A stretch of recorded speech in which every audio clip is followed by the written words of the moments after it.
All right, let's go. Justin Herbert got paid, man. He did. Got paid a lot of money. So what's that do? Joe Burrow's up next. Yeah. 5-year, $260+ million deal for Justin Herbert. More than Lamar Jackson. But so we've seen this forever, right, with quarterbacks. There was a point where Joe Flacco was the highest paid quarterback, and then Derek Carr was the highest paid quarterback. It's often who's the next good plus starter, good or better starter that needs a contract. And that guy ends up resetting the market, so to speak, or at least being at the top of the market. So Justin Herbert, he gets paid now. Joe Burrow is the next guy. And then people always circle back to what happens to the Patrick Mahomes deal. That was a 10-year deal where they have tons of flexibility in Kansas City to move money around and make sure that the salary cap is in healthy shape every single year.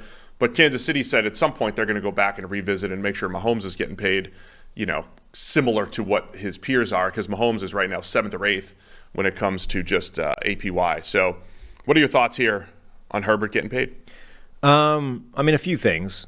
Number one, the structure of the contract, I think, is kind of interesting because we had this is what all the contracts used to look like. Like every quarterback that signed, it was a 5-year deal, and then the numbers just kept getting bigger for inflation. The further we went, the salary cap's always going up, the quarterback contract is always going up. And then there was a period of time where it looked like everybody started to get quite creative with quarterback contracts. You had the Kirk Cousins route of, I'll take a shorter deal. Instead of 5, give me 3, but make it fully guaranteed, and we just keep re-upping that. You had the Patrick Mahomes deal where I'm going to sign for a decade for $500 million, and we'll have this sort of rolling guarantee structure. And then, obviously, the Deshaun Watson contract kind of broke things given the desperation that the Browns had there. Fully guaranteed 5-year deal. And now the last couple have sort of gone back to, what was wrong with the old structure? Let's just go back to that. 5-year deal, let's just make the numbers bigger.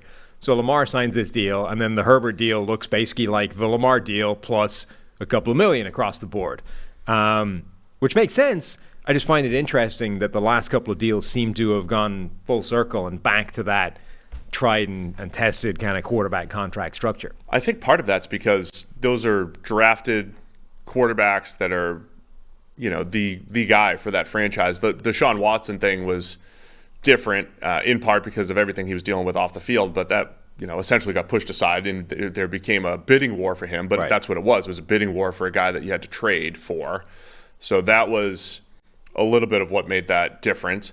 In Kirk Cousins, I think when he's on the open market, he's not the guy that was drafted. He's a free agent. He's not the guy that was drafted that you're saying, okay, we're going to lock him up for the for his prime, basically.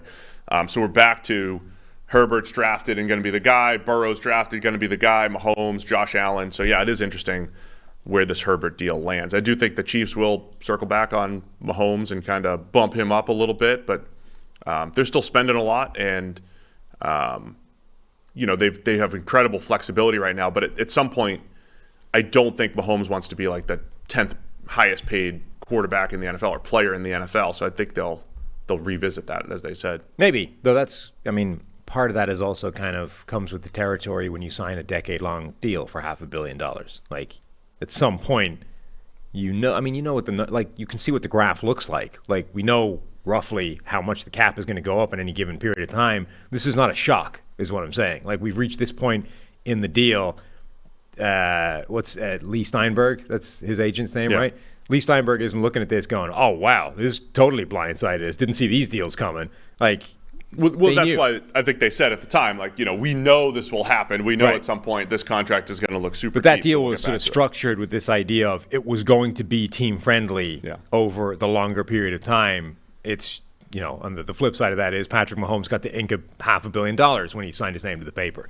The Herbert one is kind of interesting because, clearly the Chargers have no doubts or reservations whatsoever about how good Herbert is or can be. We're all in this sort of cycle of, there's a missing percentage to Justin Herbert somewhere, and he needs to show that last piece to get to the same category as the Mahomes, the Josh Allens, the Joe Burrows of the world. The Chargers have just paid him as if he's already there. And, if you look at a lot of just kind of conventional numbers, you get the argument. Like, he's got the most passing yards of any quarterback ever through their first 3 years. Stop. No. He's second Stop. to Dan Marino in touchdowns. No. Stop it. I'm banning those stats. But these are the things people look at. Counting stats. I told you this was going to happen 2 years ago. I told you it was going to happen. He's second to Marino. I told you it was going to happen. Stop it. How insane does that make Dan Marino? In 1985, he set the most touchdowns for any quarterback in the first 3 years. In the 16-game schedule. Yeah, and it still hasn't been broken. When we went to the 17-game schedule, I said a couple years from now, we're going to see, Justin Jefferson's got the most receiving yards through 3 years. Oh, we've never seen anything like this. Yes, because we've never seen somebody play that many games. Yeah. It's also really good, Justin Jefferson and Justin Herbert. Just stop with the counting stats that are inflated with extra football games plus this passing era. Just stop it. And good for Dan Marino. He was awesome. Yeah. Anyway, I'm just saying he has it rather than Burrow, or other quarterbacks, Tua. Justin Herbert is setting some pretty insane paces and statistics, so you can kind of get the idea of the Chargers looking at this, or anybody looking at this and saying he's already one of the best quarterbacks ever. He's already one of the best quarterbacks out there. Pay the man. And so it's almost like they've determined already that he's at that level, and now Kellen Moore has been brought in to firmly unlock that. Like the blame for that has been squarely placed on the previous coaches and offensive coordinators, whereas I think the view from this seat, anyway, I'm not going to speak for you, but the view from here is more, it probably is, but he might just be that way. Herbert might actually skew a little bit more conservative than you would expect a guy with that arm and that ability to deliver ridiculous passes does. And that's why he's had this very low average depth of target. He's had the best turnover-worthy play rate in the NFL for 2 consecutive years. And we're expecting somebody like Kellen Moore to come in and try and unlock that last percentage of, optimal aggression. But maybe that isn't there to be unlocked. I'm going to bring something up to because that's been my talking point for a while, the low average depth of target. I might try to bring a different angle to that in just a second and maybe even contradict myself. But first, what's on your family's summer bucket list? Maybe some traveling, going swimming, cookouts in the backyard. Something that should be on every parent's bucket list, though, is protecting your children through every season of life, no matter what. Fabric by Gerber Life makes it quick and easy to protect your family with a term life insurance policy so you can focus on the fun.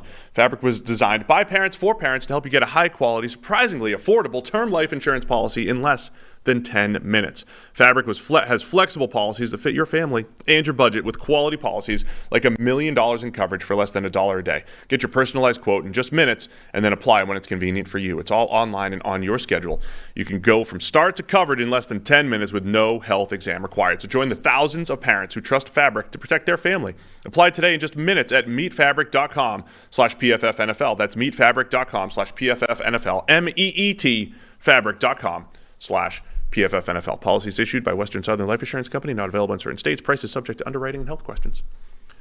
So what if the average depth of target, because it's all on a per play basis, what if it's more so the result of the Chargers play calling and just being a little bit more forward looking, pushing the run game aside a little bit more, replacing it with those shorter passes to set things up? I wonder if sometimes we focus from a player standpoint maybe too much on the per play when there are a certain number of plays that are kind of out of their control. So in other words, when Russell Wilson was at his best, he didn't have any of those gimmies, high completion percentage, screens, and they didn't work quick game or anything like that. But at the same time, he would look pretty in, statistically in all the yards per attempt and everything, because he was pretty much play action downfield passing, right, for Russell Wilson. If you took Russell Wilson back then and you said, okay, instead of hammering the ball into the defense on first down every single time, we're going to give you a little 4-yard pass here, 4-yard pass there, the per play metrics would look worse, but it might be better for the team, to replace some of those runs with passes. How much of that is Herbert's game? The Chiefs do that well with Mahomes, and he still has incredible per play metrics, whatever. But when you replace the run with the pass, is that going to affect your average depth of target? Is that going to affect your things? And are we unfairly calling Herbert conservative, where it might just be, again, they're replacing all of their 2nd and 10 runs. They're replacing a lot of those with the short passing game that we would say is a good thing, and that's going to affect the per play stuff. Yeah, I don't know the answer to that. I think generally speaking, we don't know collectively what the answer is to the balance of this. And all that said, really quick, but like I would rather see Herbert throw the ball down the field more, but it's not as simple as, hey, look at this number and it's too low, make it higher. And but there's definitely more aggressiveness to be had there. Yeah, and it's not even necessarily the deep passes that are missing. Like his average depth of target is not necessarily an indication of he doesn't throw deep very often, because his percentage of deep passing, it's not high, but it's not, scarily low. Like it's the same as Kirk Cousins. It's slightly ahead of Patrick Mahomes. So like that's not necessarily the metric that you're looking at to say this is problematic. And so this is the other thing is like it feels a bit like the Russell Wilson dynamic in Seattle, where there was this agreed upon feeling for a few years that Russell Wilson is playing fantastically. He's great. But there's more to be had here. Like we are not currently hitting on all cylinders. We're not redlining this thing. There's a gap, right? There's an extra piece to be had here. And the feeling for ages was, well, this is Pete Carroll holding it back, right? The let Russ cook movement, all that kind of thing. And now that maybe has flipped 180 given what Russ did last year, but whatever. The point being, it felt for a while that there was a missing percentage of optimal play to be had with that Seattle offense and with Russell Wilson. That's where I think it feels like we are with Justin Herbert right now, which is he's playing fantastically. He's putting out those career statistics that Steve hates. Like there's a lot of, from the outside, everything looks great, right? But I think everybody seems to feel that we're missing just a little bit. There's a little bit further we could go till we hit the red line here. Maybe there isn't though. Like maybe this is actually. Like it's already firing as well as it fires. Like this is as good as it gets. He's got the best turnover-worthy play rate in the NFL for 2 straight years. He's the most careful quarterback with the football, whilst firing deep at an average level, whilst putting up the most yards and second most touchdowns ever in the first 3 years. Like, what are we complaining about? Maybe this is just it.